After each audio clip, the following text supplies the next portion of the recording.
Bonjour, c'est reçu. On est le 12 janvier 2026. Bienvenue à Vie et Miséricorde. Alors,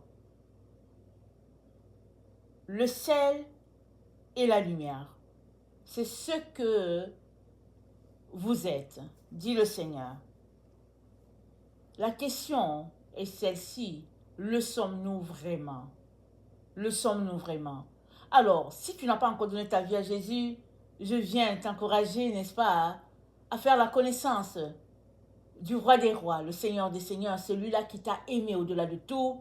Il a donné sa vie à la croix et non seulement il est mort, mais après 3 jours il est ressuscité et il te garantit aussi la vie éternelle. Amen.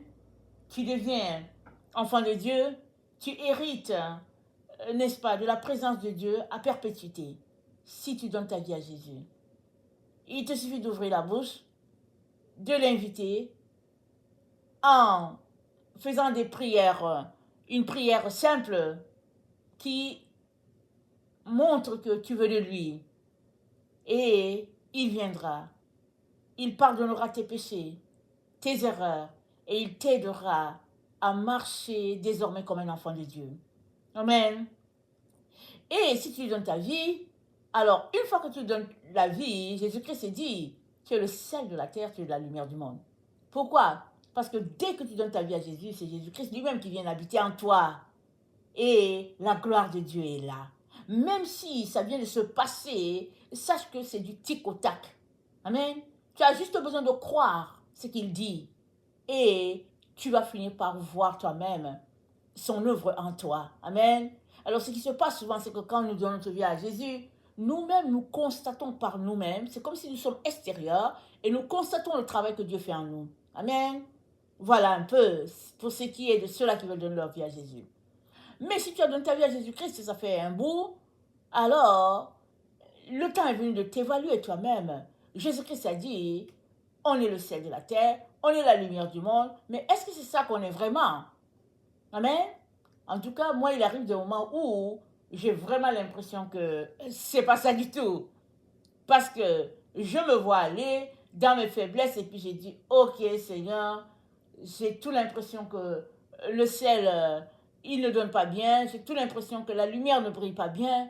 Et quand ça arrive comme ça, c'est dû à quoi? C'est dû au fait que on reste très loin de lui. Peut-être qu'on est trop sur les réseaux sociaux, peut-être qu'on est trop occupé à faire autre chose, à s'intéresser à autre chose, peut-être la cuisine et puis les travaux de la maison. Si bien que sa présence, n'est-ce pas, est en train de s'évader, si on peut le dire ainsi, si bien que on commence à sentir comme si on manque quelque chose. Et ça, c'est normal. Si on vit les choses comme ça, c'est normal. Parce que on aimerait toujours être proche de l'être aimé. Deux personnes qui s'aiment, ils sont toujours ensemble. Ils sont là, ils s'encouragent, ils aiment toujours, quand l'un est loin, ils veulent toujours être côte. Et c'est ça qui fait que on est le ciel, on est la lumière. Pourquoi? Parce que le Seigneur reflète sur nous. C'est sa présence en nous qui fait que nous sommes le ciel. C'est sa présence qui fait que nous sommes la lumière. Mais quand cette présence vient à manquer, alors on a l'impression tout simplement que tout est gris, tout est ténèbres. Et c'est chacun qui peut s'arrêter et s'évaluer pour savoir si on est vraiment le sel, comme lorsque nous avons cru pour la première fois, si nous sommes vraiment la lumière, comme quand nous étions enflammés pour lui. Alors, au verset 15 de Matthieu 5, il dit, on n'allume pas une lampe pour la mettre sous le boisseau, mais on la met sur le chandelier et elle éclaire tous ceux qui sont dans la maison. Amen. On n'allume pas une lampe pour la mettre, pour la cacher quelque part. Elle n'est pas cachée sous le lit. La lampe, c'est pour qu'elle éclaire la maison. Et Jésus-Christ dit que nous sommes la lampe, mais mieux encore, il dit que nous sommes faits pour éclairer. Maintenant, est-ce que nous éclairons? Parce que c'est dit au verset 16 que votre lumière luise ainsi devant les hommes. Comment notre lumière va-t-elle luire? Elle va luire en ce sens que nous sommes en train de refléter Jésus. Nous faisons ce que Jésus-Christ faisait. Nous imitons Jésus. Et les gens vont réaliser que, tiens, il y a la lumière qui est par ici. Je vais aller chercher de l'aide. Je suis dans les ténèbres, je vais aller chercher de la lumière. Et la lumière, elle est estompée par quoi? Il y a beaucoup de choses qui empêchent la lumière. D'abord, l'abat-jour peut bloquer la lumière, mais aussi notre comportement de demeurer dans les choses cachées. Alors, chaque fois qu'on amène quelque chose à la lumière, cette chose est manifestée et c'est fini. Suppose que tu vis dans un péché, que tu caches, tu ne veux pas que les gens sachent, parce que tu as trop honte de ton péché. Emmène-le à la lumière devant Dieu, parce que Dieu sait, de toute manière, on ne peut rien cacher à Dieu. Dieu connaît ton péché, pardon. Il sait ce que tu caches. Viens à lui avec. Dis-lui, Père, j'ai un sérieux problème. J'ai ce problème-là. Il va t'aider à le résoudre. Il va te dire comment faire pour avoir le dessus sur ton péché. Une fois que tu le confesses, n'est-ce pas? C'est fini. C'est la lumière qui est là, qui éclate. Et souvent même, une fois qu'on sort de ce péché, notre attitude est différente. On est rayonnant. On est rempli, n'est-ce pas, de gaieté. Parce que le péché nous gruge. Ça nous ronge. Ça nous rend triste. Amen. Et Dieu nous dit que nous sommes la lumière. Alors, en nous examinant, essayons de voir si c'est vraiment ça. Est-ce que nous sommes toujours pimpants pour notre Seigneur, comme lorsque nous avons cru pour la première fois? Très très souvent, ça rentre juste dans les normes d'être chrétien, c'est tout. Plus de joie, plus d'enthousiasme, tout est terne. Alors on se lève, on va à l'assemblée, on revient, la routine, et puis tout est là, et puis on attend que Jésus vienne nous chercher. Mais ça ne va pas se passer comme ça. Parce que la Bible dit, soyez zélés pour le Seigneur. Soyez zélés. Que les gens voient votre ferveur pour le Seigneur. Et répandez la lumière partout autour de vous. Répandez le ciel là où vous êtes. Parce que là où vous êtes, cet endroit a du goût.